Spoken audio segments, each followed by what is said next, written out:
ఒక్క నోరు దానికి ఇయ్యబడెను. డంబముగా మాట్లాడుతాడు, దేవదూషణలు చేస్తాడు, వాడు గర్వంగా మాట్లాడుతాడు.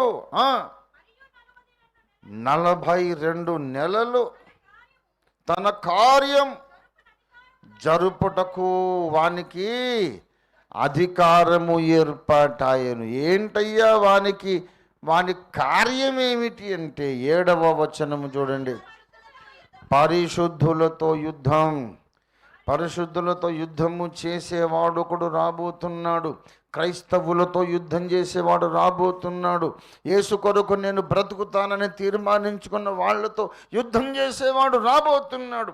క్రైస్తవ సమాజమా, చక్కగా భోంచేసి బిర్యానీలు తిని ఏసీలో పడుకొని సంఘం ఎత్తబడుతుంది అనుకుంటే నువ్వు చాలా పొరపాటు చేస్తున్నావు. మొదటి నుండి క్రైస్తవ సమాజం నన్ను ఎందుకే ద్వేషించింది? తెలుసో తెలియకో, అమాయకత్వంతోనో అజ్ఞానంతోనో పెద్ద పెద్ద బోధకులందరూ నేర్పించి పెట్టారు. మనకు శ్రమలు అనేవి రావు. అబద్ధ క్రీస్తు అనేవాడు, క్రీస్తు విరోధి అనేవాడు రాకముందే మనం పరలోకానికి వెళ్ళిపోతాం. మనము శ్రమ పడము, శ్రమ పొందము. దేవుడు మనల్ని ప్రేమిస్తున్నాడు, మనకు శ్రమల కాలం ఉండదు అని నేర్పించి పెట్టారు. నామకార్థ క్రైస్తవులకు, బలహీన క్రైస్తవులకు, నిర్లక్ష్య క్రైస్తవులకు, బుద్ధి లేని కన్యకలకు, వాళ్ళు విడవబడ్డోళ్ళకే మహాశ్రమలు. దేవుని కొరకు రోషంగా జీవిస్తే నిన్ను శ్రమల కాలంలోకి దేవుడు వెళ్ళనివ్వడు. క్రీస్తు విరోధి పరిపాలనలోకి నువ్వు వెళ్ళవని పేరెన్నికగన్నటువంటి మహాబోధకులందరూ నేర్పించి పెట్టారు. మోస్ట్ పాపులర్ టీచింగ్ అయిపోయింది అది. కానీ అది కరెక్ట్ కాదు. అంతకుముందే 3, ఆ తర్వాత 4వది కూడా 3 రకాల ముఖ్యమైన ప్రధానమైన స్కూల్స్ ఆఫ్ థాట్ రెండవ రాకడను గూర్చి ఉన్నాయి భూమి మీద.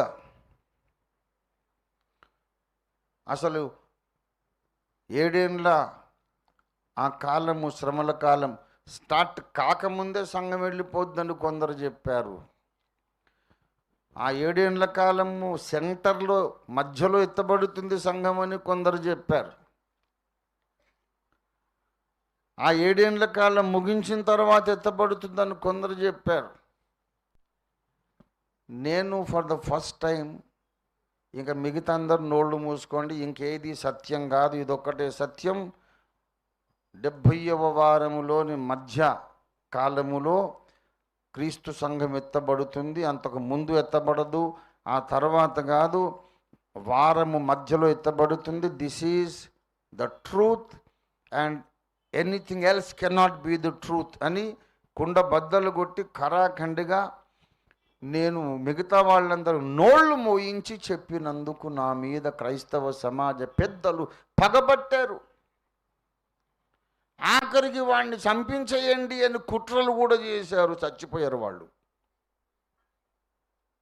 దేవుడు చంపేశాడు. అంత పగెందుకంటే ఇంత పెద్ద పెద్ద నాయకులం మేము చెప్పింది తప్పంటాడా? ఆ కుర్రోడు వేలుడు లేడు, మా కళ్ళ ముందు పుట్టాడు వాడు అని. యుగాంతం గ్రంథం నేను రాసినందుకు క్రైస్తవ సమాజమే నాకు విరోధమైపోయింది. అయినా సరే 45 ఏళ్ళు అదే మాట చెప్పాను. ఎందుకంటే అది లేఖన సారాంశము గనుక. ఈ సత్యాన్ని చెప్పడానికి యుగాంతం అనే గ్రంథాన్ని మొట్టమొదట దేవుడు నా చేత వ్రాయించాడు. యుగాంతం గ్రంథంలో దేవుడు నా చేత వ్రాయించిన సంగతులు ఇవాళ మన కళ్ళ ముందు మధ్యప్రాచ్యంలో నెరవేరడం ప్రారంభమైంది.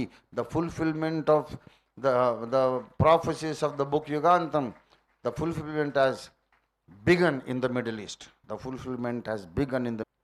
అయితే ఆ ఘోర యుద్ధం, సంఘముతో వాడు యుద్ధం చేయడానికి వస్తున్నాడు. మనం భయపడి పారిపోతే ప్రయోజనం లేదు, భయపడితే ప్రయోజనం లేదు, పారిపోవడానికి అవకాశం లేదు.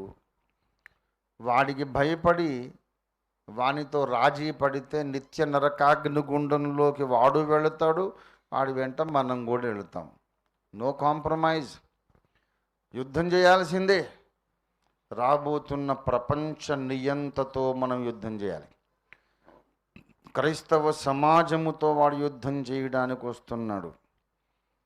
దానికి సిద్ధపడిన వారట యవనస్తులలో శ్రేష్ఠులట. దేవునికి స్తోత్రం కలుగును గాక. కనుక యవనస్తులలో ఎవరై ఉండాలి? శ్రేష్ఠులై ఉండాలి.